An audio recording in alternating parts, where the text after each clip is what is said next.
Presidente, senadoras, senadores,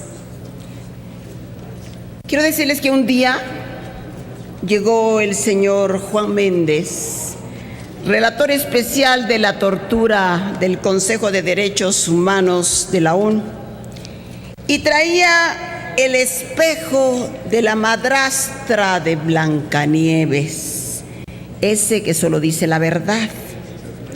Y el espejito, espejito mágico, repitió lo que todos sabíamos.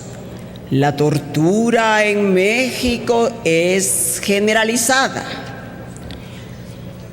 El gobierno montó en cólera, le exigió al relator cambiar el término. No es generalizada, solo torturamos un poquito. Intentó romper el espejo, pero no se quebraba. Entonces, al estilo Peña, como no acepta críticas, como niño malcriado en un patio de escuela, aventó puñetazos por todos lados, hizo campañas mediáticas para silenciarlo, pero el espejo implacable repitió: la tortura en México es generalizada. Claro, a Juan Méndez se le impidió regresar al país para terminar su trabajo, pero la verdad había quedado sembrada. Un reconocimiento a la valentía y a la firmeza de Juan Méndez, quien sufrió la tortura en la dictadura chilena y vino a México a remover conciencias. Dicen las investigadoras Ana y Beatriz Magaloni que la tortura es el método de investigación criminal más usado para iniciar un proceso criminal. Agregan que los actos de tortura no suceden de manera casual, sino cuando la institución lo avala y lo propicia. Yo agregaría que no solo es generalizada, sino va en aumento. En la guerra idiota que inició Calderón contra el narcotráfico, aumentó la violencia y los casos de tortura al ingresar las fuerzas militares a las calles para combatir el narcotráfico. Con Peña se duplicó el número de denuncias. Tan solo en 2016, en 8 meses, aumentó el 840%. Hay más de 8,000 denuncias sobre tortura. Y cuando comparamos, en el régimen de Pinochet se registraron 846. Así de grave. Y solo 5 casos han sido castigados.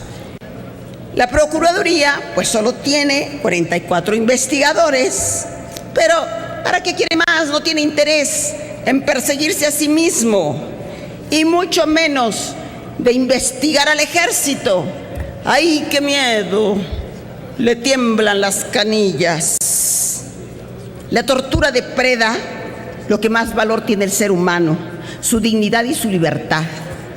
El impacto de la tortura ha sido devastador para la víctima y para la credibilidad del sistema de justicia. El escandaloso uso de la tortura ha desacreditado la investigación de los 22 asesinados en Tlatlaya y de los 43 desaparecidos en Ayotzinapa, que aún esperan justicia.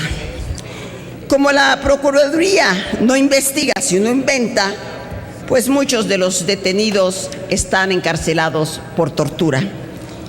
Le mandé una serie de preguntas a la PGR hace unos meses, y una de ellas decía, y preguntaba yo, que en el caso Tlatlaya y Ayotzinapa, ¿por qué se ha negado a citar al titular de la Sedena y a investigar la cadena de mando? Y en un papel muy bonito, todo muy elegante, prolijo, pero un rollo.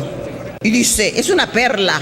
El agente del Ministerio Público no es competente para conocer y resolver respecto a delitos previstos en el Código Militar.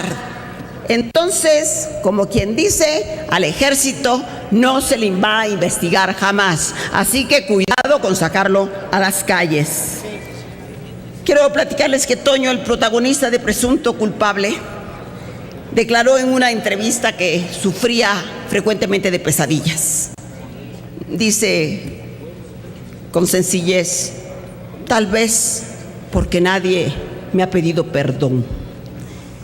Pedir perdón no basta, pero el gobierno y gran parte de nuestra sociedad que no entendemos la urgencia de sentir el dolor del otro, tendríamos que pedir perdón a tantos mexicanos que mientras eran torturados, el gobierno y gran parte de la sociedad volteábamos a otro lado la mirada.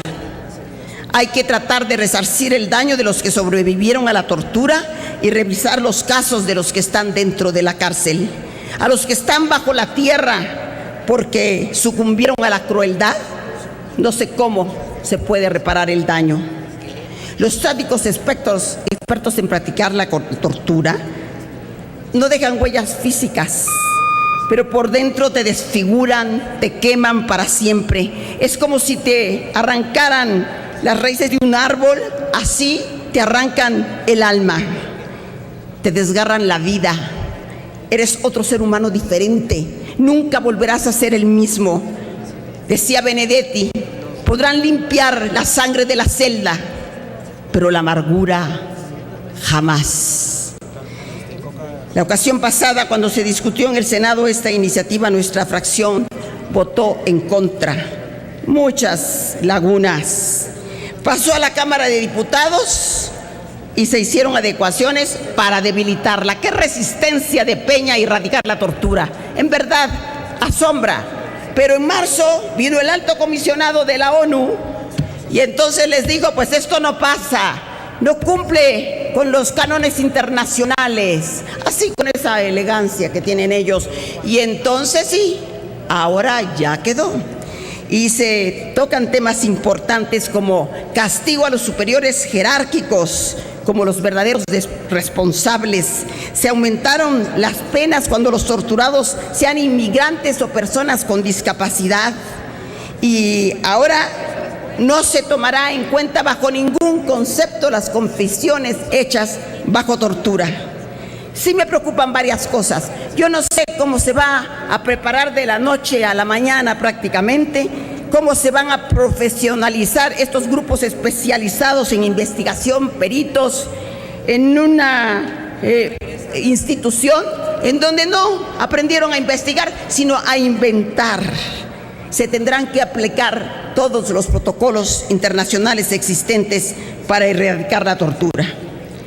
Pero hoy votaremos a favor, porque finalmente esta ley es una ventana muy esperada por donde se filtra la esperanza. Tortura nunca más. Y exigimos la libertad para Mireles. Gracias. Muchas gracias, senadora Laida Sansores San Román. Antes de pasar al siguiente